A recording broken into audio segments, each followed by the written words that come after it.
கோவையில் தனியார் பாரில் குடிகாரர்கள் பயங்கர கேங் வார், அலறி அடித்து ஓடிய மதுப்பிரியர்கள், காவல்துறை நடவடிக்கை. கோவை வெள்ளானப்பட்டி பகுதியில் உள்ள பிரபல தனியார் பாரில் இன்று இரவு மது அருந்த வந்த இரு தரப்பினரிடையே ஏற்பட்ட வாக்குவாதம் பயங்கர அடிதடி, கோஷ்டி மோதலாக மாறிய சம்பவம் அப்பகுதியில் பெரும் பரபரப்பை ஏற்படுத்தி உள்ளது. கோவை வெள்ளானப்பட்டி பகுதியில் சுவை அமுது என்ற பெயரில் 11 to 11 தனியார் மதுக்கூடம் ஒன்று செயல்பட்டு வருகிறது. வார இறுதி நாளான இன்று சனிக்கிழமை இரவு என்பதால் இந்த பாரில் மது அருந்துவதற்காக நூற்றுக்கணக்கான மதுப்பிரியர்கள் குவிந்திருந்தனர். அப்பொழுது அங்கு வெவ்வேறு மேஜைகளில் அமர்ந்து மது அருந்தி கொண்டிருந்த இருவேறு கும்பலைச் சேர்ந்த நபர்களுக்கிடையே திடீரென ஏதோ ஒரு லேசான வாக்குவாதம் ஏற்பட்டுள்ளது. மது போதை உச்சத்தில் இருந்ததால் இரு தரப்பினர் ஒருவருக்கொருவர் ஆபாச வார்த்தைகளால் திட்டி மிரட்டத் தொடங்கினர். பாட்டில்கள், நாற்காலிகள் பறந்தன.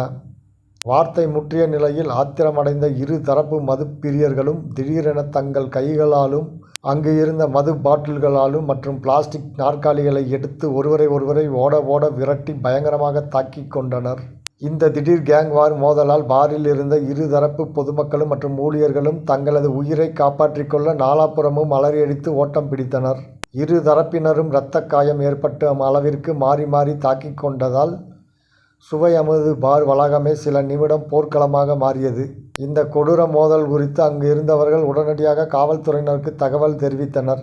இதையடுத்து சம்பவ இடத்திற்கு நீலாம்பூர் காவல் நிலைய போலீசார் சைரன் சத்தத்துடன் அதிரடியாக வாகனங்களில் வந்து இறங்கினர்.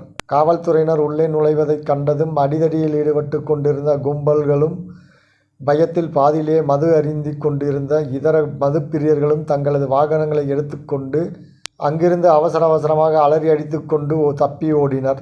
தற்பொழுது சம்பவ இடத்தில் காவல்துறையினர் பாரில் இருந்த CCTV காட்சிகளை பறிமுதல் செய்து பொது அமைதிக்கு குந்தகம் விளைவிக்கும் பயங்கர மோதலில் ஈடுபட்ட ரவுடி கும்பல் யார் என்பது குறித்து தீவிர விசாரணை மேற்கொண்டு வருகின்றனர்.